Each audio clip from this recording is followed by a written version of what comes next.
I hope आप लोग अच्छे होंगे। चलिए शुरू कर रहे हैं कोऑपरेटिव सोसाइटी।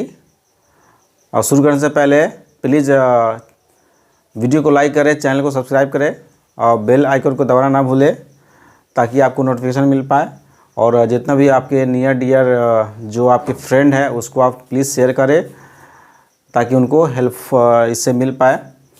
चलिए शुरू कर रहे हैं कोऑपरेटिव सोसाइटी का income tax rate, surcharge, margin relief. Okay, हमने लास्ट क्लास में आपको individual HUF, AOP, BOI, artificial juridical persons, company, local authority, firm, LLP का आपको income tax rate, surcharge, margin relief ये सारा आपको बता चुके हैं। ठीक है, आप लास्ट वीडियो जो है रेफ़र कर सकते हैं। और आज जो है लास्ट क्लास है बेसिक कंसेप्ट का। ठीक है, आज बेसिक कंसेप्ट कंप्लीट हो जाएगा जिसका जो है कोऑपरेटिव सोसाइटी बताने जा रहे हैं और रिबेट 87 में बताना। चलिए शुरू करने जा रहे हैं कोऑपरेटिव सोसाइटी का इनकम टैक्स रेट, सरचार्ज और मार्जिन रिलीफ, उसका special rate of tax. Cooperative society, cooperative society देखिए, इसको हम डिवाइड कर देते हैं नॉर्मल प्रोविज़न में, नॉर्मल प्रोविज़न जिसको बोल सकते हैं रेगुलर प्रोविज़न में, रेगुलर प्रोविज़न। आपको इसमें ये हो गया कॉन्सेशनल रेट ऑफ टैक्स, दूसरा रेट ऑफ टैक्स और तीसरा हो गया special rate of tax, special rate of tax. ठीक है, कोई भी कोऑपरेटिव सोसाइटी अगर नॉर्मल प्रोविज़न को ऑप्ट करता है तो उसका रेट ऑफ टैक्स कुछ अलग होता है। कॉन्सेशनल रेट ऑफ टैक्स ऑप्ट करता है तो उसका रेट ऑफ टैक्स कुछ अलग होता है। और स्पेशल रेट ऑफ टैक्स जो मैंडेटरी होता है इस एक्सीडिंग एग्जेम्पशन लिमिट, तो वो लगना ही लगना है। ठीक है, तो पहले आते हैं कि कोई कोऑपरेटिव सोसाइटी अगर नॉर्मल प्रोविज़न ऑप्ट करता है तो उसका रेट ऑफ टैक्स, सरचार्ज और मार्जिन रिलीफ क्या है। इसका रेट ऑफ टैक्स तीन भाग बांटते हैं नॉर्मल प्रोविज़न को। रेट ऑफ टैक्स, इसका जो है सरचार्ज और इसका जो है सरचार्ज और इसका है margin relief.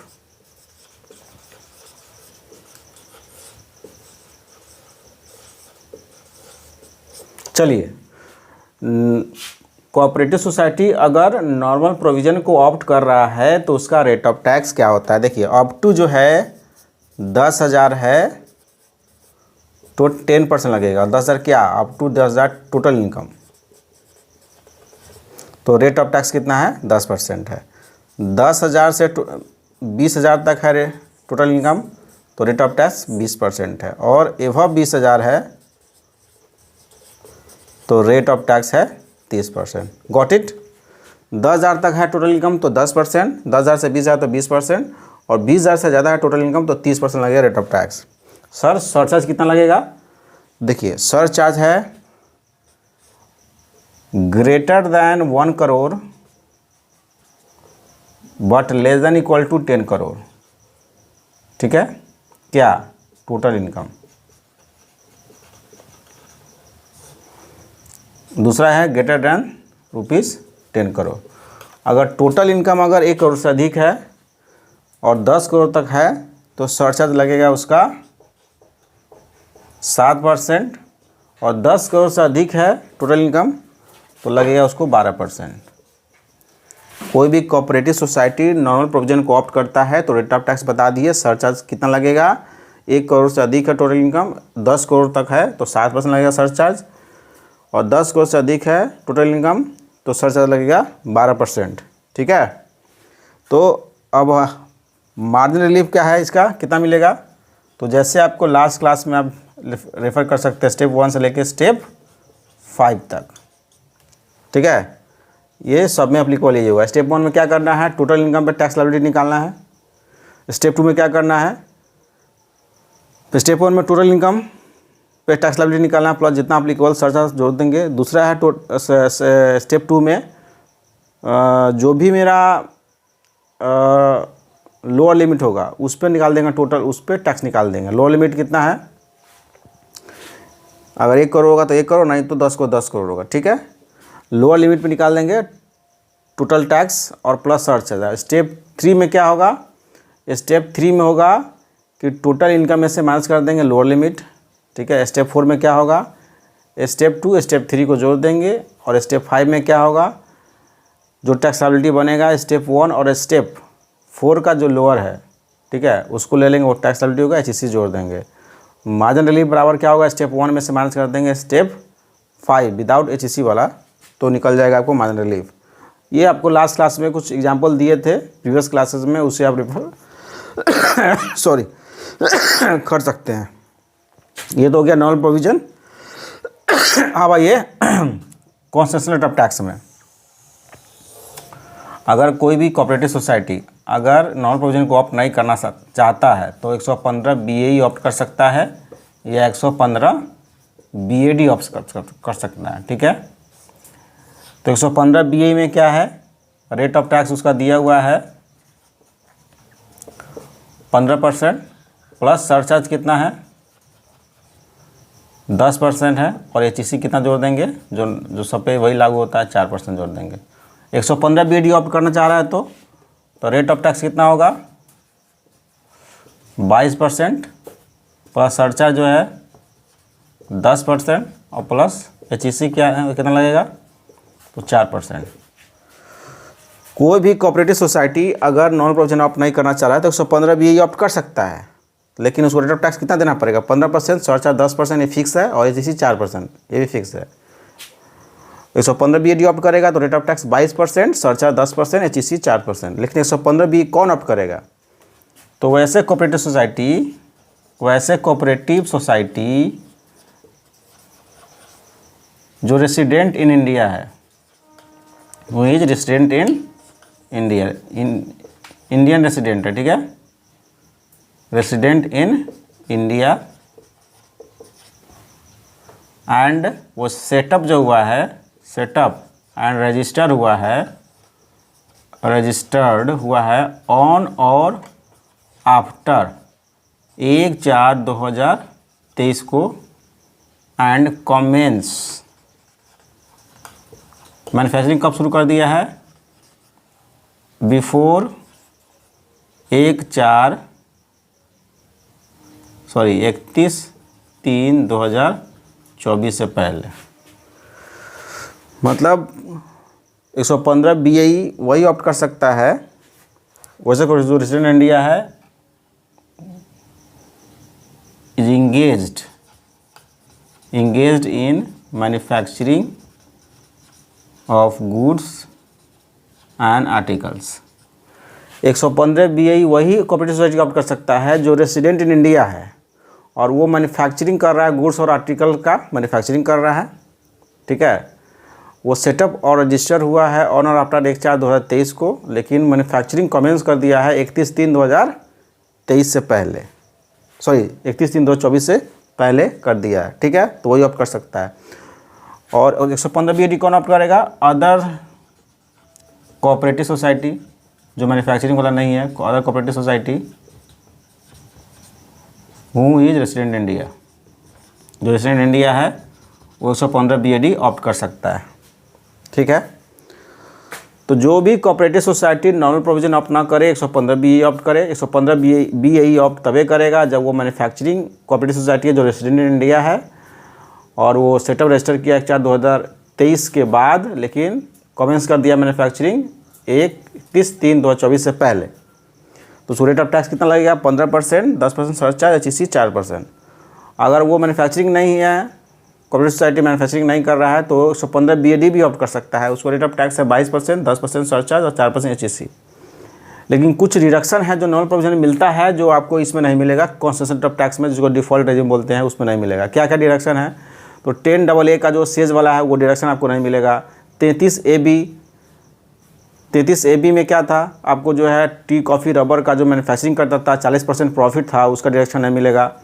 33ABA exploration of mineral oils, natural gas 20% of profit का डिडक्शन नहीं मिलेगा।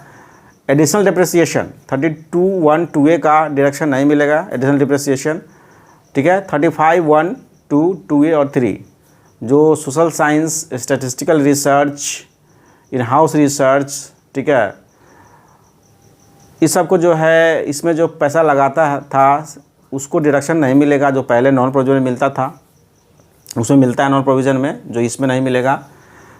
इन्वेस्टमेंट लिंक डिडक्शन 35 AD का नहीं मिलेगा, 35CCC उसका डिडक्शन नहीं मिलेगा एग्रीकल्चर एक्सटेंशन प्रोजेक्ट का, ठीक है। उसके बाद चैप्टर 6 का डिडक्शन नहीं मिलेगा जिसमें 80JJAA को छोड़ के, और कोई भी setup and carry forward losses है लास्ट ईयर का, तो इसमें जो भी आइटम उसे सेटअप नहीं कर सकते हैं, ठीक है। तो क्या जो भी सर 115 BAE 115 BAD ऑप्ट कर रहा है सर, क्या उसको जो है मार्जिन रिलीफ मिलेगा? तो मार्जिन रिलीफ नहीं मिलेगा। क्यों नहीं मिलेगा सर? तो मार्जिन रिलीफ इसलिए नहीं मिलेगा क्योंकि थ्रेशोल्ड नहीं है, क्योंकि फ्लैट सरचार्ज है। जहाँ पे फ्लैट सरचार्ज होगा, कंपनी में भी था फ्लैट सरचार्ज था 10% 115 BAA 115 BAB में, तो नहीं मिलता था, उसी तरह इसमें भी नहीं मिलेगा मार्जिन रिलीफ, ठीक है। सर AMT प्रोविज़न लागू होगा, AMT provision alternate minimum tax, ठीक है, नहीं इसको भी नहीं होगा, अप्लीकेबल नहीं होगा, ठीक है। तो इतना हो गया कंसेशन ऑफ टैक्स में, आपको बता दी 115 BAE ऑप्ट कर सकता है, 115 BAD माइनर रिलीफ और AMT, ठीक है। नो डिडक्शन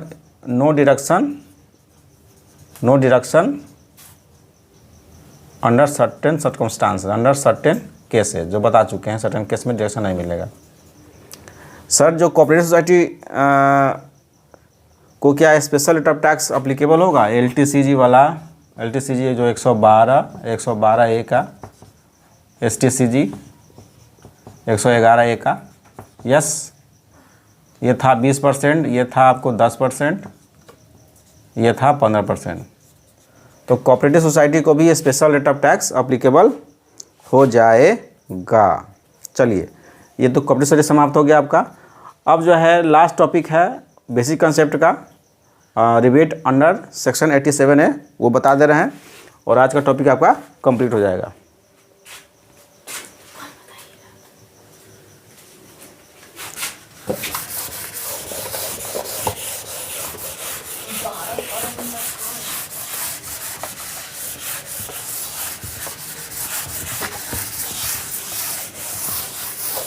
चलिए, रिबेट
चलिए, rebate under 87A, section under 87A में ये किसको मिलता है? रिबेट से मिलता है रेसिडेंट इंडिविजुअल को मिलता है। या तो रेसिडेंट इंडिविजुअल ऑप्ट करेगा नॉर्मल प्रोविजन को, ऑप्ट करेगा, जो बोलते हैं रेगुलर प्रोविजन, या तो ऑप्ट करेगा resident individual 115 BAC। Normal provision जब ऑप्ट करेगा तो टोटल इनकम अगर अप टू ₹5 लाख है तबे जो है रिबेट मिलेगा। तो रिबेट कितना है? Rebate lower of the following. पहला है 12,500, या दूसरा है आपको tax on total income. Rebate मिलेगा नॉन प्रोविजन में कितना? Lower of the following, up to total income अगर 5 लाख है तभी मिलेगा rebate lower of the following. 12,500 है या टोटल इनकम पे टैक्स जो निकलेगा, दोनों में से जो कम होगा वो उसी का रिबेट मिलेगा। लेकिन ध्यान दीजिएगा रिबेट इसमें तब मिलेगा HEC जोड़ने से पहले, हेल्थ एजुकेशन सेस जोड़ने से पहले रिबेट मिलता है। और दूसरा चीज़ कि अगर जो भी रेसिडेंट इंडिविजुअल्स का लॉन्ग टर्म कैपिटल गेन है 112A में जो 10% लगता है टैक्स, तो वो जो लॉन्ग टर्म कैपिटल गेन होगा उस केस में रिबेट नहीं मिलेगा। चलिए 115 BAC 1A जब ऑप्ट करेगा तो उसको 2 केस आता है। एक केस आता है कि अगर टोटल इनकम अप टू जो है 7 लाख है और total income greater then 7 lakh है। तो अप टू 7 लाख है, अगर 115 BAC ऑप्ट कर रहा है तो रिबेट मिलेगा इसमें, rebate lower of the following. क्या क्या लोअर होगा? पहला या तो 25,000 होगा, नहीं तो टैक्स ऑन टोटल इनकम। समझे? अगर 115 BAC ऑप्ट कर रहा है resident individual, total income 7 lakh है, तो रिबेट जो है 25,000 मिलेगा या टैक्स ऑन टोटल इनकम, दोनों में से जो कम होगा उसका रिबेट मिल जाएगा। लेकिन टोटल इनकम अगर 7 लाख से अधिक है और 115 BAC ऑप्ट करा फिर भी मिलेगा, लेकिन उसका कंडीशन क्या है कि tax on total income greater than होना चाहिए income in excess of 7 lakh. Total income excess of 7 lakh मतलब कि tax on total income greater than होना चाहिए total income in excess of 7 lakh. जैसे मान लीजिए एग्जांपल लीजिए कि टोटल इनकम कितना है मेरा 7,20,000 है, तो इस पर अगर निकालेंगे 115 BAC में टैक्स निकालेंगे टोटल इनकम पे तो 3 लाख तक छूट है, 3 लाख से 6 लाख तक 5%, तो 15,000 हुआ। और नेक्स्ट जो है आपका 1,20,000, तो आपका 10% हुआ 12,000, मतलब 27,000 हुआ टोटल इनकम पर। और 7 लाख से ऊपर है तो 20,000 है, ग्रेटर हो गया तो आपको डिडक्शन मिल जाएगा, इसका रिबेट मिल जाएगा 87A में। तो कैसे होगा? स्टेप 1 में रिबेट कैसे मिलेगा? स्टेप 1 में निकालिए tax on total income. Tax on total income कितना निकला? तो आप बताइए, एग्जाम्पल अगर 7,20,000 लेते हैं तो 27,000 निकला। ठीक है, स्टेप 2 में क्या होगा? टोटल इनकम माइनस 7 लाख, तो टोटल इनकम कितना है 7 लाख और 7,20,000 और 7 लाख माइनस कर देंगे तो होगा 20,000। तो रिबेट कितना मिल जाएगा? स्टेप 3 में रिबेट मिलेगा step 1 minus step 2, 27,000 minus 20,000 rebate मिल जाएगा। मतलब कितना मिलेगा? तो 7,000 रिबेट मिल गया। ठीक है, 7,000 रिबेट मिल गया, मतलब आपको 20,000 ही आपको लगेगा टैक्स। ठीक है, 7,000 रिबेट मिल गया। तो आई होप आप लोगों को समझ में आया होगा। प्लीज़ वीडियो को लाइक कीजिएगा, चैनल को सब्सक्राइब कीजिएगा, बेल आइकन को दबाइएगा और शेयर करना नहीं भूले ताकि दूसरे को हेल्प हो सके। और ज़्यादा से ज़्यादा शेयर कीजिए, लाइक कीजिए, सब्सक्राइब कीजिए ताकि नोटिफिकेशन आपको हमेशा मिलती रहे और ऐसे ऐसे वीडियो हम इम्पोर्टेंट टॉपिक पे आपको डालते रहे। Thank you.